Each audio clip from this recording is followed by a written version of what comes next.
Makikita ang rider na yan na huminto sa isang gasolinahan. Maya-maya, bumaba at binuksan niya ang kanyang utility box. Paglapit ng gasoline boy, bigla niya itong tinaga sa mukha. Hinabol pa ng rider ang tumakbong gasoline boy. Nahuli naman ng isang gwardya ang rider. Ayon sa pulisya, nagpa-full tank ang suspect ngunit 50 pesos lang ang ibinayad niya. Nagalit daw ito ng sitahin ng gasoline boy. Nasa kustudiya na ng mga pulis ang suspect. Nagpapagaling naman ang biktima. Patay ang isang lalaki sa Iloilo matapos paghahampasin ng dumbbell sa ulo ng kanyang misis. May report si John Consulta. Naging madugo pagkatapos ng 30 taong pag-asama ng mag-asawa sa Saraga, Iloilo. Namatay ang 62 anyos na mister matapos paghahampasin sa ulo ng misis gamit ang dumbbell. Sumuko sa mga pulis ang misis. Ayon sa mga pulis, wala namang pinag-awayan ang mag-asawa. Nagulat naman ang mga kapitbahay sa nangyari. Di mo mabatian ang may gabaysay. Ang sweetness ang isa ka mag-asawa. Aragin sila kay tungod nga hindi magkaon ng isa kung yung isa mo. Sabi ng kapatid ng suspect, matagal nang may dinadaing na kondisyon sa pag-iisip ang suspect. 6 na araw na raw siyang hindi nakakatulog ng maayos at tila may bubulong daw sa kanya kaya nagawa ang krimen.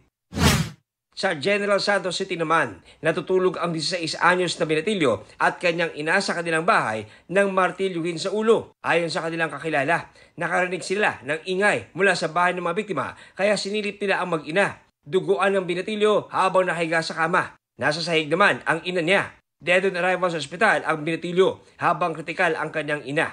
Suspect sa krimen ang kuya ng binatilyo na posibleng may problema raw sa pag-iisip. Sabi ng suspect, may masamang espiritong pumasok sa kanya. Hindi raw niya maalala ang kanyang ginawa. John Consulta, nagpapalita para sa GMA Integrated News. Itinanggi ni na Senator Bongo at Bato de la Rosa na may kinalaman sila sa umano'y reward system para sa mga mapapatay sa war on drugs ng Administrasyong Duterte. Ang itinulo namang nagplano ng nationwide na pagpapatupad ng sinasabing Davao model na si Edelberto Leonardo. May senyales na umanong magsasalita na rin ukol sa issue. May report si Jonathan Andal. Posible na rin umanong magsalita si dating NAPOLCOM Commissioner Edelberto Leonardo tungkol sa war on drugs ng Administrasyon Duterte. There is an indication na magsasabi na siya. Mayroon na siyang mga tinatawag na intensyon na okay, sasabihin niya na yung iba in detail. No? Sa pagdinig ng Quadcom noong Biyernes, inamin ni Garma na inirekomenda niya si Leonardo kay dating Pangulong Duterte na pwedeng magpatupad sa national level ng Davao model ng drug war. Sabi ni Garma, si Leonardo ang namimigay ng perang pabuya sa mga operatiba na makakapatay. Idinadaan daw ang pera sa mga bank account ng kanyang tauhang si Peter Parungo. Galing naman ang pera kay Irmina Espino na trusted staff daw ni nooy Special Assistant to the President at ngayon Senador Bongo. Pinadadalo na ng Kamara si Espino sa susunod na pagdinig. Itinanggi ni ang mga aligasyon.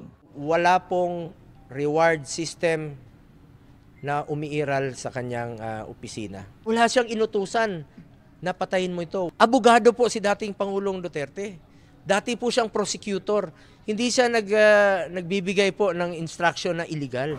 Si Senador Bato de la Rosa, ang PNP chief ng simula ng war on drugs. Wala raw siyang ipinatupad na reward system noong panahon niya dahil wala siyang pondo para rito. Ang liderato ngayon ng PNP pinasasagot ang mga naging PNP chief noong Administrasyon Duterte. Sabi naman ni dating PNP Chief Guillermo Elazar na naging PNP chief ng 6 na buwan noong 2021, hindi siya nakatanggap ng order ukol sa umano'y reward system. Sa tala ng PIDEA, mahigit 6,000 ang nasawi sa loob ng 6 na taon sa mga drug operation. May mga kasong tinawag na extrajudicial killing. Si Kian de los Santos, 17 anyos lang nang patayin ng mga pulis noong August 16, 2017. Inakusahan siyang drug pusher at nanlaban daw. Pero sa CCTV footage, nakita pa itong kinakaladkad ng mga pulis bago siya pagbabarilin. Masakit sa akin na naririnig ko na grabe yung ginawang pagpaplano para magkaroon ng malawakang patayan. Sa pagdinig ng Quadcom, nakaharap ni Garma ang ilan sa mga biktima ng extrajudicial killing sa Cebu City kung saan siya nagsilbing hepe. In behalf of my men na nagkamali sa inyo, I'm very sorry. But I cannot control all of them. Lahat sila trained police officer. Alam nilang rules of engagement. Sinisika pa rin naming makuha ang panig ng dating Pangulong Duterte. Jonathan Andal, nagbabalita para sa GMA Integrated News. Patay ng mabundol ng ambulansya ang isang senior citizen sa Santa Barbara, Pangasinan. Yan at iba pang aksidente sa report ni Oscar Oida. Tumingin pa muna kaliwat kanan ang 7 taong gulang na yan bago tumawid sa San Jacinto, Pangasinan. Nabundol siya ng motorsiklo. Nagtamo ang bata ng sugat sa iba't ibang bahagi ng katawan. Nasa maayos na siyang kalagayan. Nasa school zone naman sa Dinalupihan, Bataan ang batang yan nang biglang tumawid. Nagulungan ang paa niya ng truck. Maayos na rin ang lagay ng bata. Tatawid din sana sa pedestrian ng isang senior citizen nang mabundol ng ambulansya sa Santa Barbara, Pangasinan. Isinugod sa ospital ang 73 taong gulang na babae pero idineklarang dead on arrival. Sa tindi ng pagkakabangga, nayupi ang harapang bahagi ng ambulansya. Maghahatid daw sana ang driver ng pasyente sa ospital nang maaksidente. Nagkarambola naman ang 3 sasakyan sa El Salvador City, Misamis Oriental. Pinagtulungang i-rescue ang isang naipit na pasahero ng SUV at pasahero ng multipurpose truck. Oscar Oida, nagbabalita para sa GMA Integrated News.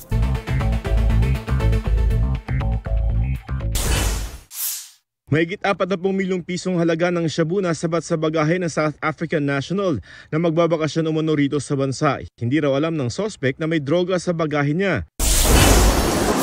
Pasay sa domestic at international flights nakaambang tumaas. Humaling kasi ang mga airline company ng terminal enhancement fee na posible raw umabot hanggang 600 pesos para sa international flights at 150 hanggang 175 pesos para sa domestic flights. Ayon sa Manila International Airport Authority, patutupad na ang bagong administrative order kung saan nakasaadang mas mataas na bayarin ng mga airline gaya ng passenger service charge, landing and takeoff charge, aircraft parking, cargo terminal fee at iba pa. Joseph Morong, nagbabalita para sa GMA Integrated News.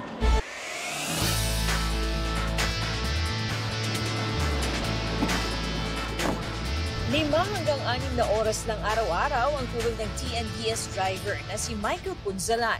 Iba-iba rin ang oras ng kanyang pagtulog. Oo, talagang hirap kasi siyempre ang dami mong iniisip na bayarin. Binabangungot ka na sa bayarin. Ang 60 taong gulang naman na si Evelyn Mercado, hindi rin lalampas sa 6 na oras ang tulog sa gabi. Putol-putol, hindi na ako nakakatulog maigi. Lalo na pag masakit yung mga mga paa ko, kamay ko, hirap na hirap talaga ako makatulog. At para makatulog, nanonood o naglalaro siya sa cellphone. Ang diskarte naman ni Ariel Maraguino na isang chef para makatulog sa gabi ng mahimbing. Nagbubuhat ako minsan ngayon pag umaga para pagdating sa gabi, pagod ka na, makakatulog na po. Paliwanag ng isang sleep doctor, marami ang nahihirapang makatulog ng hanggang 9 na oras sa panahon ngayon. Nariyan na kasi ang infinity scrolling o panunood sa digital media. Dagdag pa kung maraming iniisip. Pero kailangang bigyang pansin ang maayos na tulog sa gabi para hindi maging iritable, antukin at makakalimutin. At kapag laging kulang sa tulog, posibleng maapektuhan ang blood pressure at blood sugar. Maaari rin itong mauwi sa sakit sa puso at diabetes. Dapat non-negotiable po talaga eh. We have to allot specific time. I-prioritize natin yung pagpapahinga saka yung pagtulog. Dapat consistent kung anong oras ka matutulog, kung anong oras gigising kada araw. Dapat hindi nagkakalayo. Payo ng eksperto para hindi mahirapang makatulog sa gabi. Yung pagtulog, may ritual dapat, may pattern or habits to promote better sleep. Dapat alisin ang lahat ng distraction gaya ng cellphone o kaya panunood sa digital devices. Makatutulong din ang warm bath at pag-inom ng gatas. Maaari ring mag-meditate o magdasal. Kung marami naman daw pinaghahanda ang gagawin kinabukasan, maaaring isulat ito sa journal para mapanatag ang kaisipan. Iwasan din ang anumang pagkain na may caffeine, paninigarilyo at pag-inom ng alak. Kumain 2 to 3 hours bago matulog. Malaki rin daw ang may tutulong kapag madilim ang kwarto at tamang-tama lang ang temperatura. At kapag di raw talaga makatulog, huwag ipilit. Umupo, maghanap ng gagawin tulad ng pagbabasa ng libro o pagkikinig ng music para mawala ang stress. Katrina Son, nagbabalita para sa GMA Integrated News.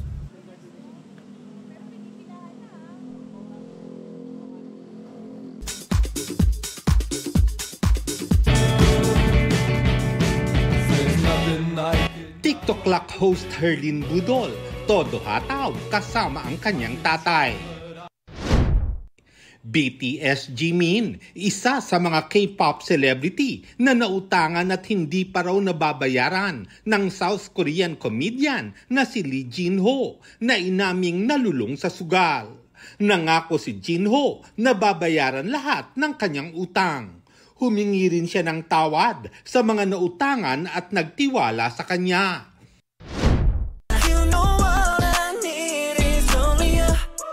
Music video ng Love Money Fame featuring American producer DJ Khaled. Inilabas na ng K-pop group na 17. Lar Santiago nagbabalita para sa GMA Integrated News. 3, 2, 1. Sa tulong ng booster, nakarating sa kalawakan ng Starship rocket ng SpaceX. Kalauna ay humiwalay ang booster nito, pero di tulad ng ibang booster na inihuhulog lang, dahan-dahang bumaba ang super heavy booster hanggang sa saluhin ito ng higanting metal arms ng launch pad. Unang beses siyang nagawa sa kasaysayan ng pag-launch ng mga rocket sa kalawakan. Muntik tamaan ng tumalsik na fuel tank ang kumuha ng videong yan ng pagsabog ng fuel station sa Chechnya. 4 ang nasawi sa pagsabog, kabilang ang 2 bata. 5 ang nasugatan. Halos 24 oras nang nawawala ang 2 bata nang matagpuan sila sa loob ng isang abandonadong sasakyan sa La Paz, Iloilo. Ang isa sa mga bata, nagpaalam daw na kukunin ang kanyang laruan sa labas ng kanilang bahay. Agad na humingi ng tulong ang nanay nito sa barangay at doon nalaman na nawawala rin ang kasama nitong bata. 50 metro mula sa kanilang bahay natagpo ang umiiyak ang mga bata na nasa loob ng sasakyan. Naalam pa ng pulisya kung paano silang nalock sa loob. Agad binigyan ng medikal na atensyon ng mga bata.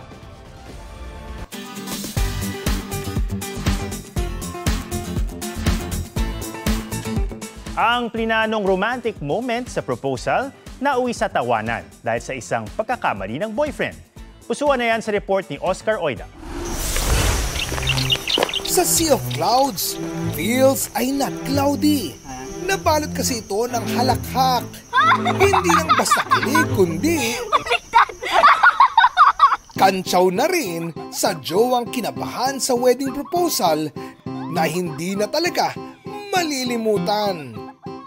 Sila ang magkasintahang Chris at Jai. It's a yes pa rin naman, pero dahil baliktad ang pagkakahawak sa singsing, upside down din ang feeling. Pinakabahan ako. Maluwag? Ay gosh, yung Ipaano na lang natin? Hilig nila na mag-hike at may target ng bundok si Chris para mag-propose. Pero nang nasa isang view deck na sila sa bundok sa Misamis Occidental, sabi ko, hanap na lang ako ng ibang view na maganda rin, yung kita rin yung buong lugar. Bit-bit ko na talaga yung proposal ring na yan. Nagmamadali siya, baka kasi iniisip niya na lumingon ako. Doon ako napaturo na baligtad yung singsing. Kaya parang yung reaction ko na hindi ko rin ina-expect. Umapaw rin sa million views ang video nila. At kahit pa tila fail sa pagiging romantic ang proposal, see you pa rin sa nalalapit nilang kasal. Oscar Oida, nagbabalita para sa GMA Integrated News. Yan po ang State of the Nation para sa mas malaking misyon at para sa mas malawak na paglilingkod sa bayan. Ako si Ato Maraulio mula sa GMA Integrated News, ang News Authority ng Pilipino.